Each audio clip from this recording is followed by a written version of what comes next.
Hello, and welcome to the newest episode of Borderline Podcast Disorder. I hope you had a good week, and it's been my first week of university. For the since September. Again, besides of the holidays, the couple of weeks off around Christmas and half term or Easter, or it feels like it was long enough ago to not even realize that it happened. But yeah, no, it was also the first time when I know that I'm gonna be off the next week and the one after, and I have nothing to do. Although it's been like in one side, I feel like it's a bit stressful, or it feels quite intense because I feel like I need to make up that time and find something else to do that brings in some money.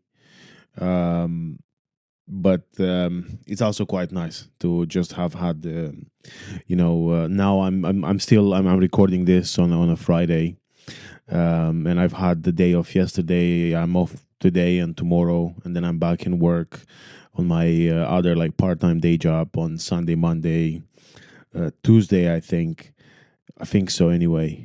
If not just Sunday, Monday, and then another day off, and then working on Wednesday. Anyway, it's nice to feel like besides of having to do the podcast and a bit of social media uh, stuff, I don't have much going on, and I've just managed to recover from the flu that I've been battling for the last almost 2 weeks, which was quite rough. Like, yeah, I felt awful for quite a long time, and it's really good that I've managed to go back and gig a bit this week. I've managed to go back and like I managed to go back to the gym as well, which is quite nice. Although again, I'm not necessarily a huge gym bro. I'm not a huge um, gym fan, but just the fact that I've managed to make myself. Although I've been sleeping loads, like that's one another thing that I have to say. I've been sleeping for a very long time in the last for like a lot of hours in the last few days, and I guess the fatigue from everything is kind of showing, but I feel fine now. I feel much better, and that's good.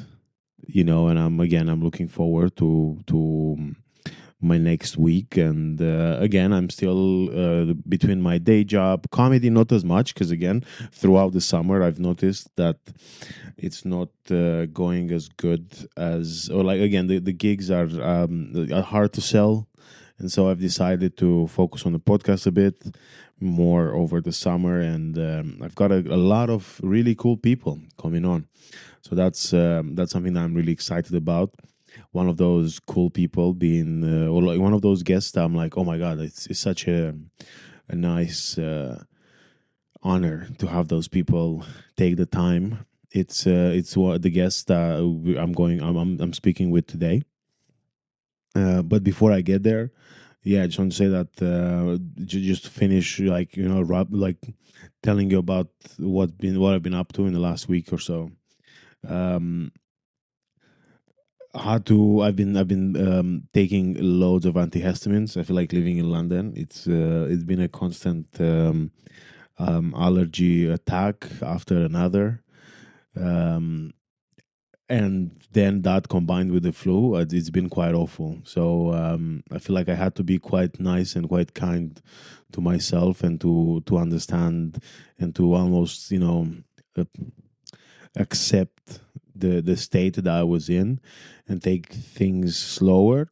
And it worked out quite well. I think it worked out quite well. I think also, if you listen back to the last few weeks of me speaking on the podcast and the intros and everything, I was, much more,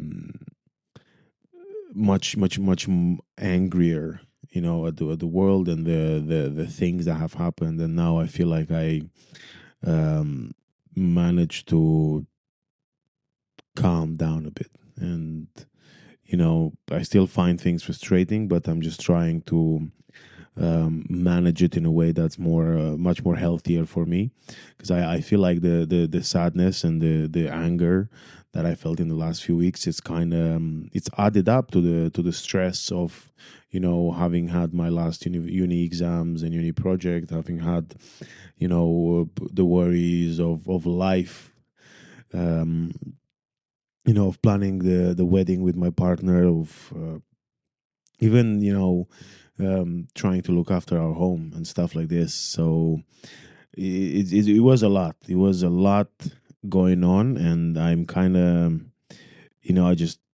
I think maybe throughout this past week, actually, I just decided that I need to uh, take a step back and relax. Not necessarily relax, but just focus on things that are, again, still think about the bigger picture. I'm still trying to work out what I'm gonna do, on a bigger scale. But the things that I have in foresight, the most, at least for the time being, is making sure that my family and myself are, being looked after. And I'm just trying to not take more than I can work with, and not more than I can process.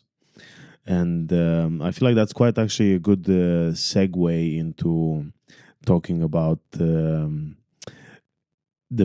guest of today's episode, because he's super busy. Is we actually address this sort of, how do you make sure that you're staying busy, but then how do you acknowledge that you're perhaps too busy and you're working hard, and maybe you need a break, and how do you take that break, how the things work, when you, again, you want to do to work hard, but you don't want to overdo it, but then you also don't want to be complacent, or procrastinating, and stuff like this. And again, I feel like you're up for a very good conversation. And this today's episode is with a lovely person, first of all, lovely human being, and one of the best chefs in London, Eran Tibi. And he's a super busy individual, and yet we've managed to get some time to record a little bit. And that's really cool. And it was such an incredible opportunity. It's something that I was looking forward to, and then I'm very proud of doing, having have done it. I don't know what's the word about it. What was the word for it? But yes, we spent about an hour together, only last week, and it was wild, to be honest, because it was like, um, one meeting after another, and it was interesting to see, um, to see him almost like, in action, and it shows that, when you have something that's important to you, and you're working for, you're constantly on the go. And we've I asked him about it. I asked him, like, how does he look after himself in all of this, and we also found out how he got into becoming the successful, chef and business owner that he is today. And it was a super cool story, and I hope you enjoy listening to it as much as I enjoyed recording. And yeah, that's it from me now. Enjoy the conversation that I had with Aaron.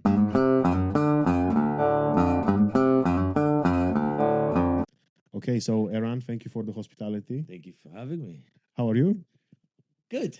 I mean, you told me just before we started recording that Oh, going it's through a nice very to sit down busy. and chat for a little bit. Yeah? It doesn't happen often. Really? Yes. I mean, what? Because Because you're fast forward all the time, and there's like a gazillion things happening at the same time all the time. So I'm like 20 channel kind of guy. Is that It's how? nice to have it in one channel for a little bit. That's good. Well, thank you for Yeah, dedicating that time to have to me to having that channel. I appreciate you. my pleasure. Yeah, it's so nice to be here. Thank you for doing this. But talking about the having all these like things to do, for anyone who doesn't know you, who are you? My name is Eran Tibi. I'm the chef and founder behind two restaurants in London. The first one, my little baby Bala Baya, it's in Southwark, just behind the Tate Modern. I have that one for 8.5 years now. And my second naughty girl, called Kapara, is in Soho. That drives me mad every day, but it's like a little naughty girl, so I deal with that. And those two girls sometimes fight with each other. No way. Yeah, so it's ongoing, amazing parenting saga, And but is very rewarding and and I've been a chef for the past 2 decades. what made you like when did you know that you want to become a chef? I didn't, to be honest. My mom did. No way. I was a son of four boys and a girl, Right. so I was the fourth one from the five siblings. And my dad was had owned bakeries back then, and a baker's life is very early mornings. Yeah. So he wasn't around a lot. So the house duties were divided between us. Right. And when I was 8 or 9, something like that, my mom just shouted at me. It's like, "Come on, you do that, you do that. Eran, you come with me to the kitchen." And then she put me on the counter, and she taught me how to hold a little knife, and then she told me to cut the tips of the okra. Yeah, yeah, And then I was with her, and so I was the one who set the table for dinner yeah. and help her with the prep, and more and more and more and more. And then my dad had a bakery, so we worked in the bakery as a teenager. And my granddad used to own a cafe and a club, and my uncles used to be music band, No way. and it was all around me all the time. But I didn't know I want to be a chef. Yeah, yeah, yeah. I knew that I wanted to make my parents proud, and I wanted to do a good career for myself. So I went to the university and I studied industrial engineering, and then I worked in mobile phone providers in Yeah. the marketing division Yeah. as a marketing manager for nearly a decade, 9.5 years. Yeah. But I hated it. It was like a golden cage. Great money, great career, theoretically, Yeah. but empty, very empty. 5 days a week, you're like going to work to do something because you need to do it, Yeah. not because you like to do it. I felt like a screw in a machine. And I knew from coming from this crazy, literally mental family, but full of love for food and hosting and music and all that stuff.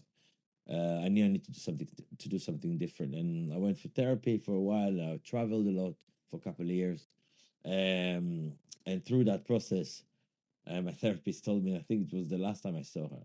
No way. She told me, I'll give you the biggest cliche. The apple doesn't fall far from the tree, so you better roll back to the tree you fell off, because I think that's where you need to be. Right. And she explained to me, she was like, through our conversations, that I used to be lit up every time I used to talk about something to do with my family. Yeah, yeah. Until today, I have a very close relationship with my family. So I was like, when I came back home, I thought about it a lot. I advised with a few friends from the industry, from hospitality. Yeah. They connected me to bigger people to ask the right question. And then one of them told me, like, you're late to the game. You clearly have it. Yeah. You really clearly want it. But so you need to pack a suitcase and get registered to a good cooking school abroad, and to get to jump the gap basically of the knowledge. Oh, I see. 'Cause I see. I was 29. Right. I Right. was Right. 28. Yeah. And I was, usually you start very, very early. Early. Yeah. And then one thing led to another. I got accepted to Cordon Bleu in London. Yeah. I accepted actually to Paris in the beginning, and then last minute they found a space in London. What is that? Because you wanted to? or No. I was registered to the main school in Paris, right, and in Paris you have to study French in the second semester, so right, it's getting too complicated. But then I was supposed to start in September, and then the secretary there just called me and said there's availability in London in June, yeah, which is it was a month and a half from now from that phone call. yeah, yeah. So if you can sort the visa out quickly and stuff, you can start in London. And I was like, I've never been to London. No way. So when you first came here for the I cooking school, arrived 3 days before the school starts, right? and I've never been here before. And within two months, I had my money run out. So I literally got chucked out of my flat, and I called my brother for help, and my brother helped me, and then I got a proper flat, and I got a proper job at Ottolenghi, and that's how my journey begins in London. And the more I stayed in London, the more London got me and hugged me throughout the way. Like Yeah, I got to know the best friends, the best people around me, like the best team around me. But much before that, like from day one, I had like a group of friends that I just happened to be introduced to, friend of a friend of a friend, yeah, you know. And some of them are British, some of them are not. Some others, like there's lots of immigrants here. yeah, It's lovely. And then the more I continue, the more I understand I need to stay here because it's worked.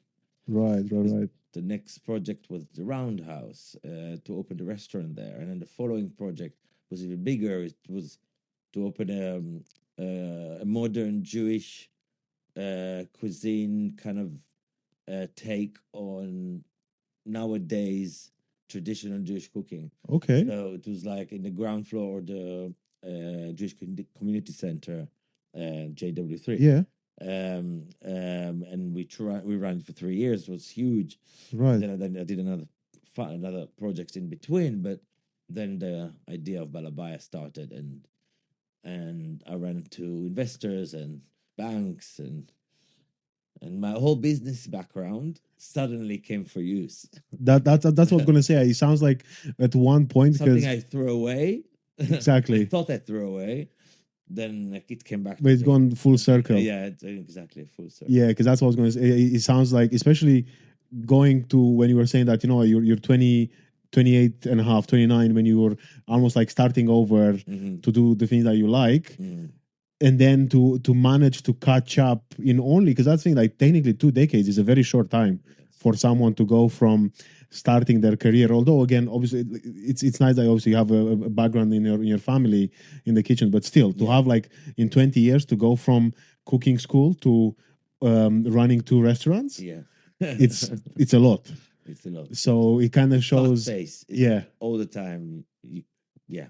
Well, this is the thing now with everything. Well, two questions actually. Yeah. The first one is, how do you feel when you're talking about like being very close with your family, always being close to your family? I think that the things that you said about like one of your, or like your main thing is to make your family proud. Well, now again, you had to leave your family to come to London. Yeah. And then obviously, well, I imagine, did you only think that at the time, oh, I'm only going there to study? Yeah. That And was then the I'm back. plan. Yeah, the plan was to finish school, maybe to get some experience, Yeah. and then come back home to do my own thing. And then, Because I love my home. I love my home. I love my hometown. Tel Aviv is a gorgeous place. and now you see it's 20 years later. Yes. How did you feel even like at times about it? Because I know I felt guilty many times for leaving my home, for leaving my family. I used to be on the phone with my mother so many times, Yeah. crying and be like, I'm really sorry, I want to come home. Guilt. And she would be the one who was like, no, don't worry, like you have your own career, or like you have your own dreams, stay there, do your thing. And I was like, this is very weird, especially because like mothers tend to be very clingy, and they tend to Yes. be like, no, come here. Yes. While I had the opposite, where she Yeah. was like, no, go away. But still, like, yeah, how did it feel for you, to go out? I saw it. I think for me, because my dad was like my biggest mentor in the whole art process, and my mom with the mentoring my heart. Yeah. He was mentoring my brain. She was mentoring my heart. um, it felt very. They felt very, very proud that I've done it. Right. That I decided to stay, and I got a job, and I got a better job, and a better job, and bigger project, and a bigger project, and they see the success. And also the successful route. Sorry, it was not high success yet. Yeah. Back then, but they saw the process, and they saw the process just pays back. It's not Yeah. like I went to trouble and trouble. There were lots of troubles in a way, but like they paid off. You Yeah. know. But they think the journey fascinated them, so they were here a lot. They used to come here a lot. No way. Sadly, my dad passed Sorry about that. in last November. But my mom is about to come, hopefully this July or August. Very nice. But yeah, we fly each other a lot. My siblings are coming here a lot. My nephews and nieces. There's one on the couch at the moment, but I have 12 of them, No way. and I love them all like my own children. But I told my mom. I think my mom used to tell my ex. She used to tell him, you know, I never wanted kids from all the siblings. I wanted your kids. It's like the Jewish guilt, you know. Yeah. Because everybody already have three. Yeah. I'm the only one without. And I was like, Mom, first of all, I have those 12. Yeah. Plus, now I have 72 member of staff that I am their mother, their father, their brother, their sister, their friend, whatever they need, their bank sometimes. Anything they need, you are there for Yeah. them. So also you nurture so many staff along the years that it's become like the most parenting thing in the world. It's exhausting Yeah. if you do. I think I most admire chefs or hospitality career people that runs a family in parallel. Like I just don't see how you do it. How you do that? It's either your family is your job, in Yeah. hospitality, or either it's not, or it's like for me, if you ask Yeah. me, it's very you give so much passion and love and Yes. energy Yeah. every day, day in, day out, morning, lunch, dinner, and then you come home and all you need to do is recharge. Yeah. And I don't know how people do and going back home and pick up from school and dinners and no. I mean, look, For me, it was like either or. I am a totalist person. I go for a target and I just kill it, but I cannot have two. no, and it's Two how. targets. I mean, Yeah. for me, it's either family or work. And I think my mom saw it that my work become my family, Right. and they were okay with it as long as I don't kill myself over work and stuff. Well, But this I is do sometimes. But it's worth it. It doesn't work. It doesn't mean it doesn't. It's not work anymore. yeah. It used to be in the first years. Yeah. It was very tough. But then it's become something that is just part of your day. Yeah. It's like going to sleep. Yeah. For me, going to work is as essential as going to sleep. Yeah. Like I needed to live, so I'm enjoying it a lot. That's what I was going to say, because actually, sometimes you hear people talk about this sort of like not being not being able to say make a like separate life from work. But the thing is that it's almost like also like another cliche where it's like, if you do what you love, then you're not working a day in your life, sort of thing. And this is pretty much what it sounds like when when you're with the way you're that's what I was going to say, like the way you're making it sound now. It's almost a case of you're again you found what you love, and like you said, you treat this as this is your life. Yeah. So you're kind of, it sounds like you're at peace with it. It has to be. It's not just I want, not just I want it to be. Yeah. I think for longevity of your business, but also of your being. Like if you see yourself doing it for 20, 30 years, or whatever it is, until retirement, 40 years sometimes. My dad did it for 40 years, it means that you need to take it well. It means you need to have a good balance of work and life. You need to have, you need to enjoy it, every minute of it. You need to enjoy it because otherwise it will consume you. That's why we're going to talk about hopefully about mental health. Yeah. But that's how people like my late dad, like he had the bakeries for over 25 years. Yeah. And they slowly killed him. Four heart attacks, 3 types of cancer. No way. Like the man was like a very strong man. Yeah. Um, Open heart surgeries. Like his chest used to be like we used to call his kids snakes and ladders. Oh God. Oh, bless him. And it's- God. yeah, but like you know that he was taking it to the heart. Yeah, Everything yeah, yeah. he used to come back home and upset, and I remember like fighting with his employees, and because things didn't work well, and his business partner, cheated on him. Long story short, the point is like um, it's either consume you Yeah, or either you become one part of it. part Like of it. it's embedded in the machine, embedded in you, Yeah, yeah, yeah, and you just need to know that this is a machine that you need to take care of here yeah. and here. And yes. Yeah, in the head Wow. and in the body. But then if you get the balance right, and I think I'm starting to. Oh, I hope I'm starting to. The last couple of years, the last couple of years were quite tough when I opened Kapara, but now it's like after that wave, trying to regulate it, and I need to come back of you know working on more creative, more more proper sleeping, proper exercising. mm, I have a management team that developed them creatively and stuff. right. So you have to constantly produce. Yeah, So yeah, yeah. you have to maintain this and this. So if you're talking about mental health, it's something that it's very easy can go down, can go to very dark places, but it's very easily controlled these days. Well, now I think that's a nice segue Not into it. easily, sorry, it's very controlled these days. Not easy. That's not the word.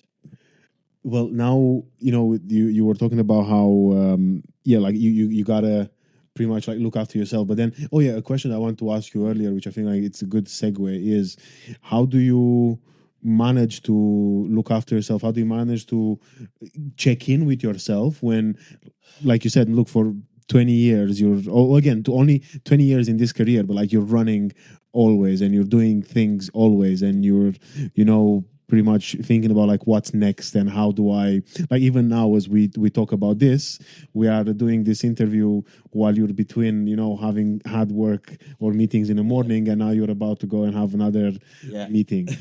54 minutes. So you see now, uh, how do you, and I think you kind of touched it to the point where you were like, sometimes it can eat you, sometimes it can eat at you. Can. But then, like, what did you, I guess, do you think you changed much from like how you used to think Of 20 course. years ago, and how you used to think about yourself and how you used to take care of yourself, I guess, 20 years ago to how you It do it was now? I think it goes like a bell graph, like it's season. Sorry, yeah, it's seasonality. Right. Yes, I had seasons or I had times that time were very difficult, and I'm a very stress eater, and I gained 15 kilos like No in a way. few months. Yeah, and then back pains and and hip issues, and then you were like, shit. If I don't take care of it now, and I start to fall apart, everything I just worked Falls apart. for 10 years, 20 years, whatever, falls apart Yeah. because you falling apart. And then there's this mantra. I think happened about 15 years ago, something like that. That was at a very shitty time financially and stuff. And I just didn't see myself getting out of it. Or I work extra hours. I was killing myself. But then my brother told me, my older brother is almost like my second dad. We have quite a big gap between us. That's his dad. But he told me, it's like, can you afford to lose it? And I was like, nope. Yeah, yeah. So that's what you should tell yourself. I can't afford to lose it. So if I don't need to sleep and work 24 hours a day, I will. Wow. And very slowly, very hard work, very creative ideas. Like I was talking to people, I was starting like to get extra, and that's how things start to get involved. That mantra that you cannot afford to lose is something that collects you to get together when times are shit and you're a bit spreading yourself Right. everywhere. That mantra focus you back, collect all the pieces, Yeah, yeah. into your head and heart and say you can't afford doing that, so keep doing what you do because it works. But then, you were talking about how you have this moment or moments when you're like, like you're not feeling good, your back is killing you, I think you were talking about this Of sort of, course, everything, what was the word you use this, stress eating. not just the stress thing, but you talked about sort of like idea of, can I afford You to can't afford to lose. this, but then how, or I guess like you perhaps you'd have to it's a fine line between being too harsh with yourself Mhm. and giving yourself just enough to keep you going another day. What's your thought on that, or like how did you manage to balance that, It's or I imagine I sometimes it didn't. didn't, yeah, it didn't work. I didn't balance it up at all. In the first years, it was tough. It was something that it takes years to understand to understand who you new are, who is your new person is. Because Yeah, I didn't just change career. I changed the country. I changed yeah, family. I changed everything. I changed friends. I changed everything overnight. Culture, and I was very fascinated by the culture as well. So it was very important to me to blend in. Okay, so like I lived with a Kiwi guy and a British guy, um, then with a Greek guy. I make sure like I'm mixing. I had a friend from Syria, from Iran, from Tehran. Sorry, like good friends, like yeah, that I would never have anywhere else. Like the mix of people yeah. is fascinated me. The London culture fascinated me. So I just kept myself. Don't know how we get to this, but like, I just kept myself fed by this city, Right, okay. um, culturally, socially, creatively, Well, deliciously. actually that's something I wanted to ask you now, where it's like you have all this, I guess, yeah, I want to say like pressure of making it, of making your dreams and your goals happen, but then in the same time, you're like you said, you're embracing everything that's happening around you. How did you, or like, were you always this sort of, ever since, I guess, were you always like a creative person? Were you always someone who was looking to learn from the people around them, or is that something that happened because you got to live in London when you're like, oh, everything here it's new? It's it was many years ago when in my old life, my boss my boss told me because I wasn't performing well. Right. And she told me around the day you understand that you have this huge ego jacket on your shoulder. You have a huge ego jacket. They understand that you need. It's good you have that. Yeah. See, ego is not bad always, Yeah. but at work, in a in an environment of work that there's so many people around you, you have to hang it outside when you're coming to work. And the day you do that, you understand everything gonna click in. And she's right. And literally something that sat in my head for weeks. And every situation I had at work, I was like, "You put your ego first." Like I was catching myself because what she told me, and then slowly, just take it all off. And that's what happened to me at work now. Like I've taken it all off. I used to like in Ottolenghi. I remember like I used to work in everything, Right. like everything, every branch, like caterings, event, whatever, dinner service, breakfast service, whatever it is. Yeah. I've done everything. Right. I, I helped. Like I was even a little bit with the books and everything, like everything. Literally, Ottolenghi bitch used to call me. Like, but on one hand, for not normal people, not crazy people like me, it doesn't make sense. Oh, you found a job you like, just stay in it for a little bit. Yeah. And I said no, but I want it fascinates me that piece of job, but I want to know everything. I came here Right. for a reason, Right. can't afford it, Yeah. so I have to push myself forward. So like it's very late nights, very long hours, but like I got to know so much that in few years' time, I was the one that knew most for my team. So I got immediately jumped into a sous chef position and then a head chef. But I was like, I was going up the rank so quickly because of the knowledge, because knowledge is power. Yeah. But then it's because I removed that ego jacket, and then I let everybody use and abuse me in a good way, Yeah. in a really good way, because the more they used and abused me, the more they knew that I'm accessible for Yeah. anything you want me to do. Yeah. Okay, the more I learned. Right. So it's a key jump. It's a key jump for owning your own thing one day, or knowing more about the industry, not just the cooking bit or just the making cocktail bit or the serving bit. It's a whole new machine that needs Yeah. to feed each other. Department needs to feed each other.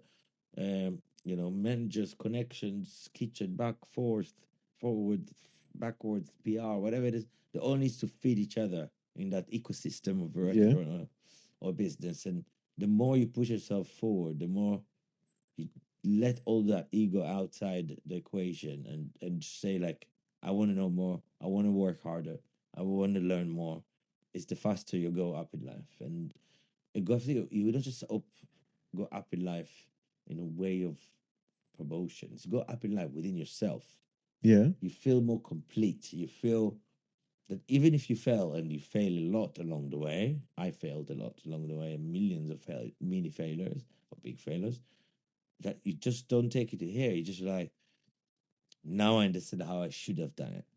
Right. And you learn from it, and you talk to yourself or to people around, dear people around you, about it. Make sure you vocal it out of your mouth. A lot of people going down in issue with mental health because they keep their thoughts to themselves. But even to talk to yourself in the mirror helps. I talk to myself all the time. No way. Ask him. I wake him up in the morning because I talk to myself. Yeah, I love this. Well, Now, especially when I start to live alone, so it's even worse. like yeah, big conversation. it's quite funny if you get like your neighbors now to worry about you. Like, why is Eran? Who's Yes. he speaking with? Yes. We haven't seen anyone else go Yes. in. But two things that I got from that I want to ask you about. One, how do you treat yourself after? Because you talked about, oh, I failed. I did like mini failures and some big failures, but it's about like failing a lot. How are you harsh with yourself? Or are you nice with yourself? Or if anything changed, how did it change? Did you go from being harsher to being nicer, or maybe from being nicer to being harsher because you feel more pressure? What's Um, it's basically you need to. It's a very hard question. The way I mean, I don't know if I do it right. I find myself, yes, I find myself being harsh on myself many times. right? Um, but it's just for a fraction of a moment. It's like I'm really like, Yeah, like really harsh on myself, like really feel idiot with what yeah, have you just done. But if you don't stop yourself beating yourself up, but vocaling it out and say, "One second, I've done it. Now I know I should have done A, B, C, and the results were much better." yeah, And then I vocal it, and I agree a new way of doing it. And then when it happens well, you say, "Oh, I moved up another step, another nice. step, another step, another step," and it's just about not like, yes, soak up the failure, take it in, take the Yeah, punch, okay, but know that you could rise up from it if you put that punch aside. It was okay, well, that was painful, and then write down or in your head or vocal it out. Oh, I actually need to do that one, and I'll be better. I'll give an example. I had like in times I had some financial times a few years back, just after COVID and stuff. Um, really, really harsh time financially and stuff. Like I was really worried for the business and myself and everything. And I had the manager that got a quote for something for like a hired equipment. right. And I got a quote, and it was 9,000. I remember the number. It was £9,800 for like hired equipment for an event or whatever. And then I was like, this sounds very expensive to me. It was like, did you get any other quotes? No, I didn't. But this is the best, and we're on time. It's for in 2 days from now. We need to pay this and go ahead. Otherwise, we're gonna lose the event. And I was like, stop.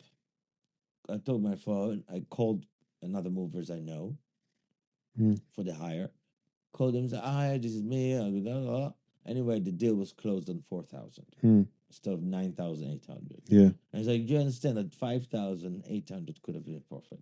And I just snapped. I was just like, idiot. Like, I didn't say idiot, but like, I was really snapped. Like, 3 hours of my day ruined. Yeah. Because I walked away, really upset. And 3 hours I've been asking myself, what have I done wrong to not train the manager so well? Yeah. And then a few hours later, I'll start to calm down with this. But it's literally ruined 3 hours of a day. Yeah. And in 3 hours, you can produce a lot of positive things, not to be drowning in so. Yeah. In sour moments. 3 hours later, another manager of mine need to buy papers for the printer. Simple task, right? And he sent me a link to pay my Apple Pay. Yeah. He sent me the link, and I look at the page, the link, and in the bottom there was a pack for whatever it was, £120, whatever it is. It's like a pack for 250. It's like a special paper. Yeah. And then I looked at the bottom of the page. They recommend you other products. And the first product they say, "Do you want a trade pack of 1,000? Okay, cost 80. So it costs less. Yeah. But you get 4 times more of the same very product because it's for trade. So people that need a lot. Yeah. Makes sense, right? Yeah. And I was like, it's £50 that you saved. And I snapped. And I walked away and I ruined another 3 hours. God. And I came back home deflated, broken to my relationship back then. And I'm shit face for the rest of the day. Yeah. And then I had a glass of wine with my partner, and I had a chat with him, and he says like, it was like you the whole day, those two fuckers. Okay, yes, they did a mistake. Okay, but the mistake was so simple. Yeah. When you look back, but you don't sometimes as the owner you expect everybody to understand what's going on in your head. Yeah. Or what's happening in your life, but they don't know. Yeah. They don't know. This is the event manager. Like that's all he knows. He doesn't know anything around that happens, and it's very easy to go there. So when things like that happen now, and also the scale, this is £50, this is £5,000, whatever it is. Yeah. But I behave the same, which is Yeah. So in times, back to what you asked, in times you learn how to scale. Your response. Yes, £5,000 should be a tough response. Yeah. But it needs to be short and productive. But in the end, you need to do the arm around the shoulder that give them a good backwind and said, you can do it next time better. Right. And I know you can. Right. And to empower them, not to break them. Yes. And empowerment is a very big thing that is come without the ego. You're just passing it on. Like, instead of snapping and losing 3 hours of a day being miserable about it, and take it to myself as a self failure. By the way, Yeah. it's my self failure if I didn't make them being hungry to save money because we are in these financial times, whatever. Yeah. I saw this as a personal failure, and instead of that, I should have asked, "How do you see us doing that better next time?" Ask that question, and you will be surprised. Most of the right answer come back from them. You're talking about. You said this thing about how be the empowerment and empower others, but then I guess who empowers you? Like who do you? Yeah, how do people and food, of course. How? Like how do you know the people that you'd reach out to when you need, or is it that you? No. It's a process. Right. It's a process of getting to know this, like my team. For example, I had very good story. That'll tell you what feeds me. That feeds me a lot. Right. Story. I had this girl, this chef that works for me, and his ex-girlfriend wanted to work with us, and she didn't speak a word in English. She's from Poland. She comes in, really tattoos, muscly woman with like a bow tie hair, like skinny. And she was like, it tells me in the interview, I told her, what do you want to do here? She's like, I hate people. Okay, we serve people here. Yeah. She's like, what's there? And I was like, that's the KP station. It's a dishwashers Yeah. station. And she was like, that's in a room. And I was like, yeah, I can work there. And I said, okay, cool. Be a KP. She was the best KP I've ever had. Okay, machine. Apparently she was a professional boxer as well. So really fit, really strong. Yeah. She was doing huge services, and I just fell in love with her. And then slowly, we taught her English, and like, and I saw her as a project. I saw her passion, her hunger. But 3 months later, she started to come out and help us. 6 months later, she started to do like prep with us, like fully. Within a year, she was in the kitchen as a chef, as a commis, Wow. CDP, and she ended up as a sous chef for the kitchen after 3 years. Damn. Fully speaking, running services of 150 people Yeah. on the bus, running a team, amazing. That feeds me energy. To see somebody grow so well that I'm responsible to that. What I've built Yeah. is responsible that to bring a person from point A to point B of their lives, and you do that times hundreds of times with stuff that you know turns around all the time. You do it over the years, like you do it hundreds of times with loads of people, and that feeds you. That feeds you a lot, even when they go. Even when they Yeah, go, of course, because it's still a. most of them I'm in touch forever. I think. Of course. Yes. Some of them I would love to be in touch more than others, but sorry, not more often, not others, more often, but time is Life. it's only 24 hours. Yeah, yeah.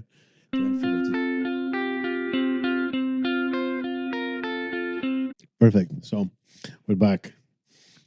Had a nice tea break.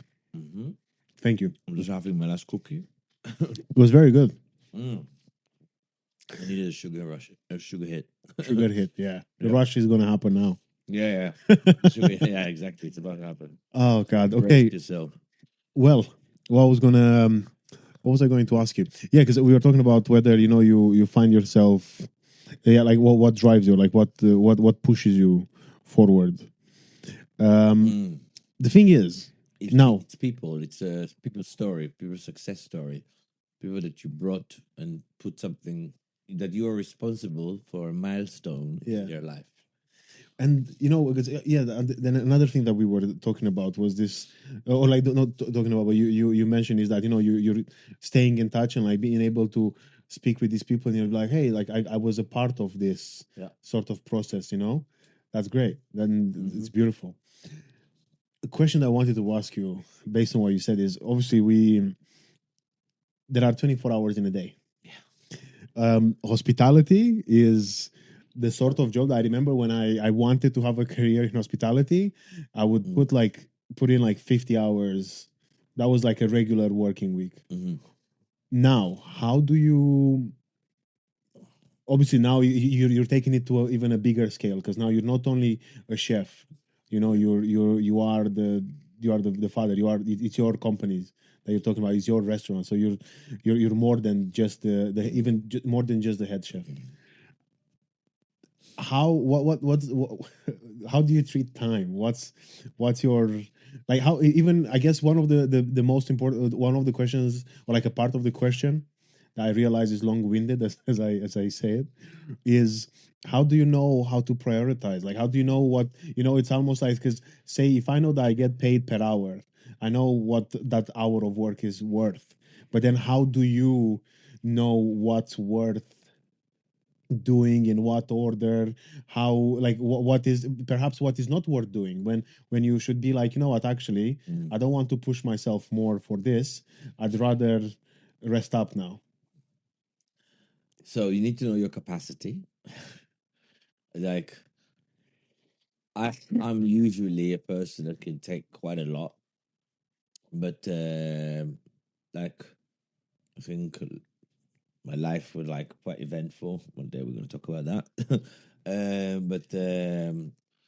But you know, you, sorry, I got cut off.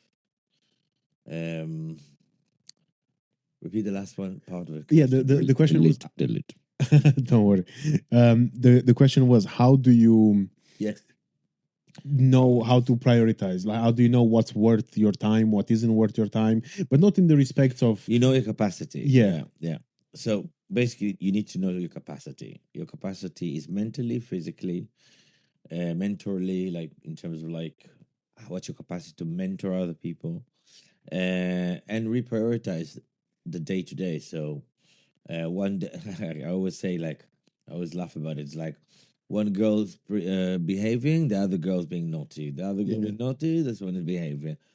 And it's funny, like sometimes I have issues in back of house, and then everything's fixed, and then front of house starts. Yeah.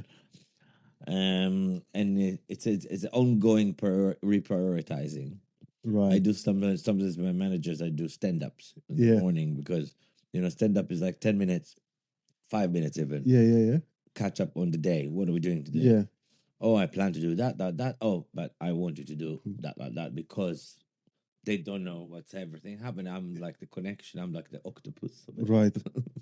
In a way. So you need to have the good gut feeling. You need to know your capacity. You need to know the capacity of your team. Can't overload them. That's why you have to compartmentalize the data and the information. Not everybody needs to know everything, because then they just have too much information. Yeah. And they get overwhelmed. Yeah. But also you want to teach them to do it the same like you, so you don't have to do it for the rest of your life. So you want to grow people like yourself around you. Gladly, the legislation, the government, the way the world goes to is the old world of aggressiveness and late hours and overworking and there used to be abuse in kitchens and in floor and in hospitality, and as you said, not paying service charge and tips and all that stuff is gone. And I think restaurateurs today, and hoteliers and anybody in the hospitality business understand that people are everything. Better, it's more important that your people are more important than your creative, than your business, your anything else. Because without them, you don't have anything. Yeah. And you're more than that. Without your love to them, and without their love to you and to what you do together in this relationship of work, that's what fills them up. That's what makes them take the right priorities. Yeah. Reprioritize like myself. Right. And that network grows. I think also on top of that, the legislation now ban This sort of abuse. no, not just abuse. The ban in terms like service charge goes fully to the team. Yeah. Now, by law, it wasn't before. But like I remember when I opened Bala Baya, I was quite surprised to know that the law does not protecting it, and as a business, I can pocket the 12.5%. Right. Fully legit, fully. Yes, in hindsight, you can say, "Oh, yeah, but it goes to the bank, and the bank pay the salaries." Yeah. Yeah, but salary doesn't go up if they're busy. Yeah. So I was very against. Right. Very against for day one. We always gave, ever, forever. But the thing is, now the minimum wage rocketed. Yeah. Like within a few years, because of inflation and stuff. But also the minimum wage raised, which in other salaries are rising. On top of that, we give you have to give the full 12.5%, and then suddenly you don't get paid so little that you need to work those 50, 60, 70 hours a week. Yeah. You can, like, I have a lot of my team that sustain on 20, on 25, on 30 hours a week. That's it. Right. Sometimes, yes, they will do 50, 60 if like Christmas time or like busy time. Yeah. or if they need extra cash for a holiday or whatever it is. Yeah. But suddenly it teaches them that they don't have to kill themselves. Yeah. They can just work on a higher position, push that career up, Yeah. earn more money per hour, Yeah. and just work less hours. A lot of people are on 4 days a week, 3 days a week, like hybrid, home work, Yeah. everything. Like you have to be flexible enough to your staff and fill them with this reprioritizing knowledge, become yourself, and then they have a good chance to have a good career ahead, balanced and sustainable in a sustainable way for here and here, Yeah. for the heart and the head. Right. People that push themselves too hard, and yes, it's admirable. Some people like really, I don't know how they do it. For years they will do 60, 70 hours, Yeah. although they get paid well. Yeah. Okay, not because they need the money, but because they want to save a lot. Yeah. For example, do like a 5-year, I'll kill myself Yeah. to save a lot and to buy a house or whatever. That's great, but you'll get weared off. You will lose your heart in the game. Yeah. And then you will end up with a mortgage and the apartment you wanted, but without heart in the game. You're not going to enjoy your work. You're going to change your position. You're going to change career. You have mortgage on your head. Things will never be evolved to good places if you just understand that it's all about balance of work, life, rest, family, whatever, friends, whatever. But work cannot be everything. But then work is amazing. People are enjoying coming to work. Yeah. I've I have one of my very senior managers Yeah. in the last 3 weeks. She worked 2 days a week, and she's like super senior. Yeah, Yeah. like she worked 2 days a week. One week didn't feel well. It doesn't matter, but she can allow herself take 5 days holiday. Yeah. Not to lose that pay. Yeah. Because she saved before. I'll take a break now. It's a quiet time. I can take Easter. Yeah. I can slow down for a little bit, and then the next season, which starts now, it started already. End of May, Pride Month, Yeah. following Wimbledon, following the summer in London. It's gonna go busy, busy, busy, busy.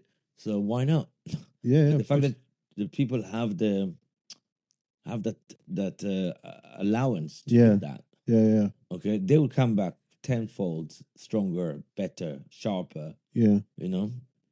So it's a win-win, and I think for many decades we didn't understand it's a win-win. True. Another question, and that's, I promise that this is going to be the second to last. Is how do you feel like doing the sort of the work that you do? You need to trust, and you need to you need to trust people around you. You need to trust that, say, like, for example, when you're not there, things are getting done. How did you learn, or were you always how do you what do you feel like people have to do to earn your trust? And then also, how do you, like, what's your concept of like trust, basically? I'm just quite curious. Yeah, it's a good question. Trust is a big word. I tend to trust everybody 100%. Right. From day one. Right. And that's always been me. Sometimes people say that I was too naive to do that. You need to grow up. People need to earn your trust. A lot of people say, and I believe I'm a very old school believer that most people fundamentally are good people. Okay, Fair enough. Yes, most people that in my environment. Fair. Don't know how, but the people I met along the way in my life, yes, I met some shit people, but majority are good people, and the bad one are shadowing the good one. That's what I think. I think they're the minority.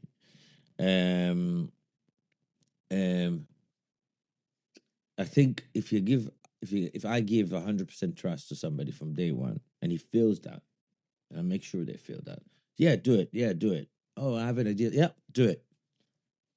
And then I also follow up and say, how was it? what did you learn from it? You failed. How did you take the failure?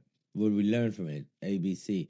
Like it has to you have to trust people. Yeah, this is the only way.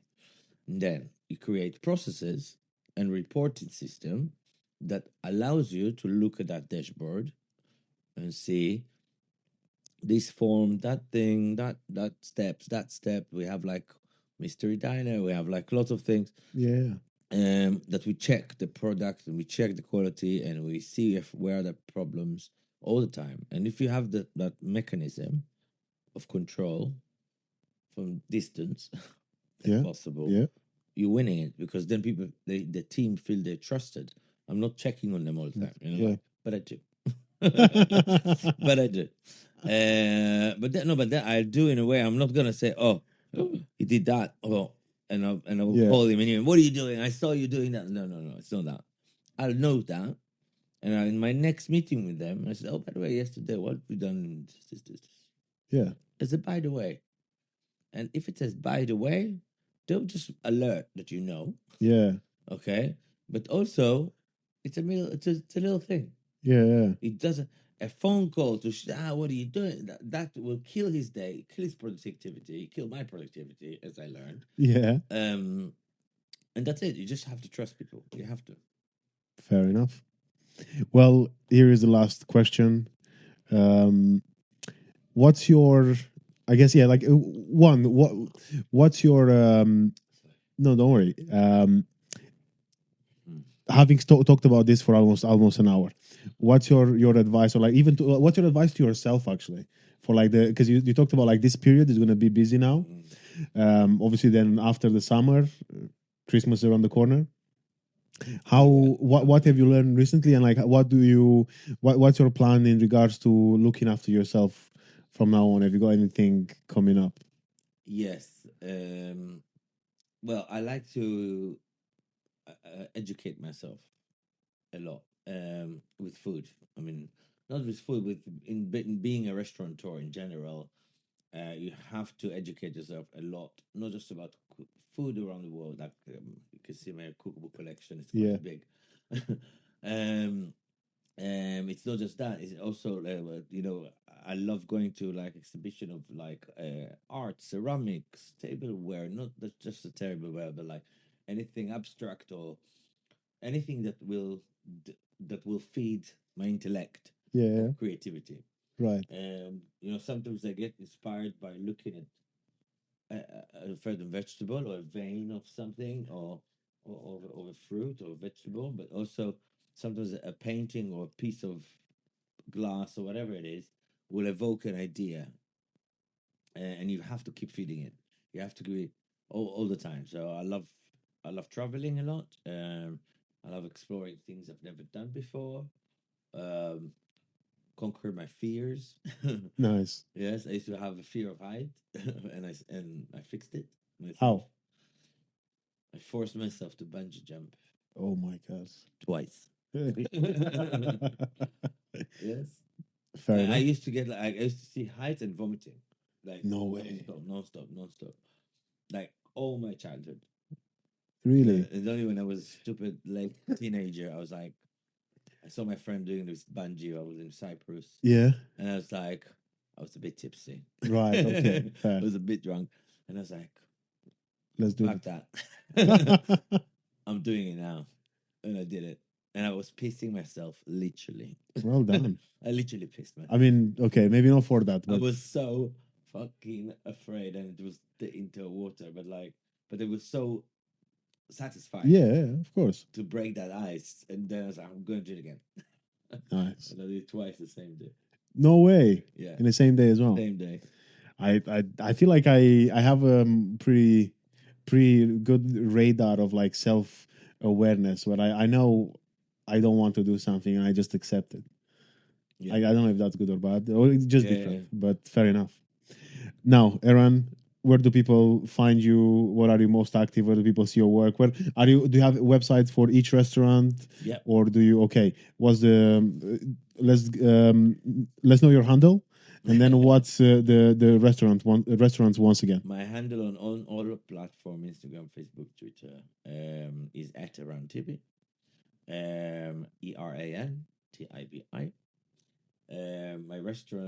My first restaurant is Bala Baya.co.uk, and my other one is Kapara.co.uk. One in Southwark, one in Soho. Usually, I live in Islington, the Belvoir town.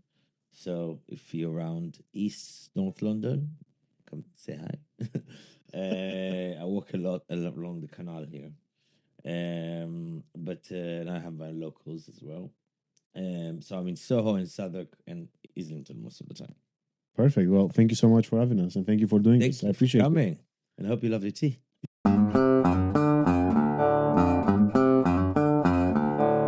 it. So, how was it?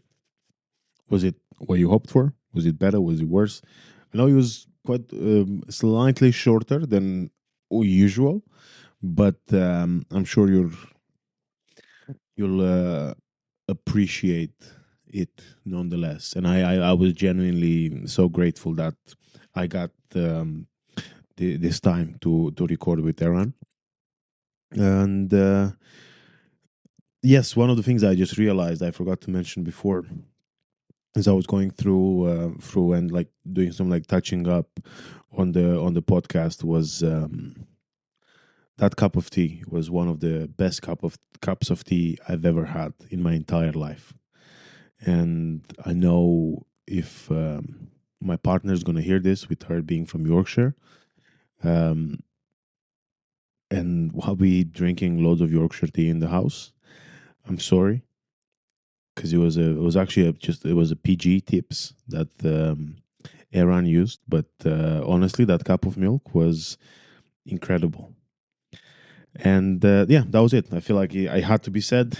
I'm glad I said it, although I'm a bit scared now. But look, this is it for this week. This is the episode. This is the conversation with Eran.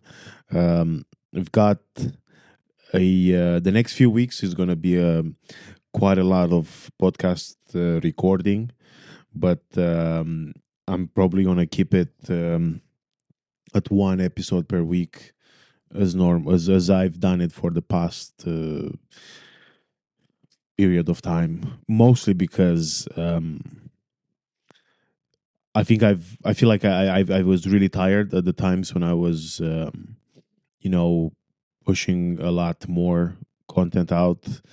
Um, I feel like the numbers are not changing that much. If I'm being honest, well, if I'm being, I'd like to think I'm always honest, but I'm just saying that I didn't notice a massive spike either way, and I also feel like it with the once a week it allows me to even like share the episode multiple times so that it reaches as many people as possible before something new comes out.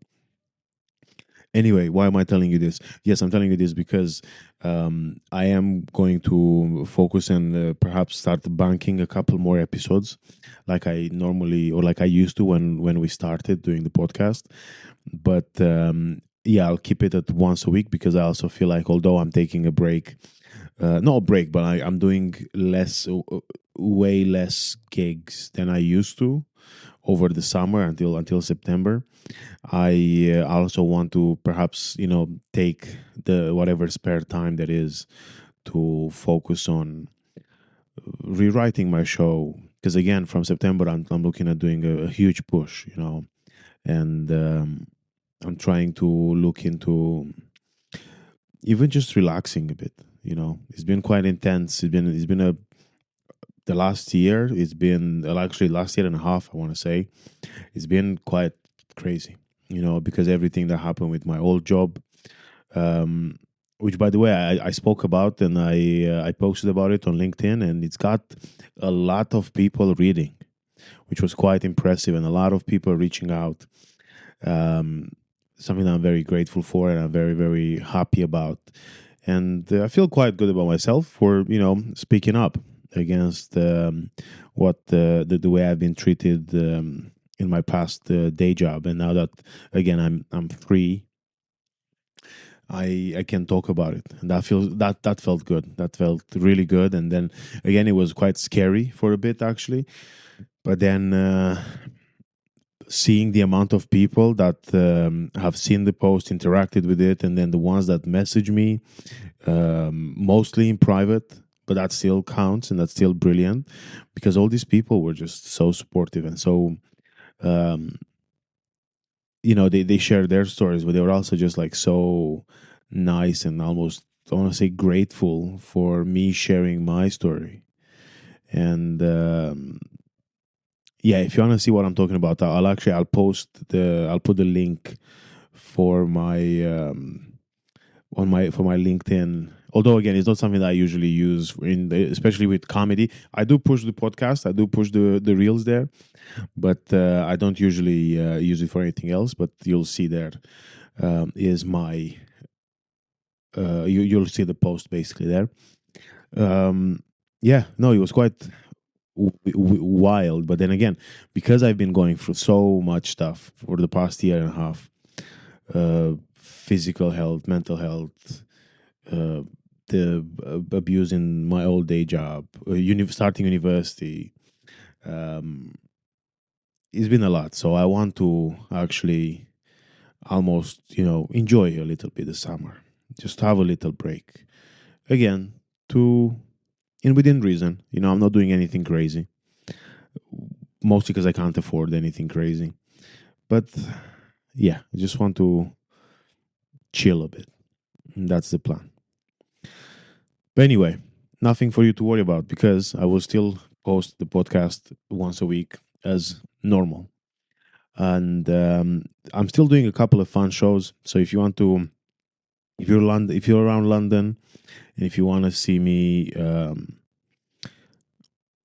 check out my social media. That's where I post updates on when I do gigs. And then that's it. Yeah, if you have any feedback, any questions, if you want to see someone in this podcast, message me, email me, get in touch. There is I'm my DMs, my everything, my messages are always open for everybody. So yeah, get in touch. Thank you. And until next week, from me, Pickle and Sarma, stay skillful. Bye.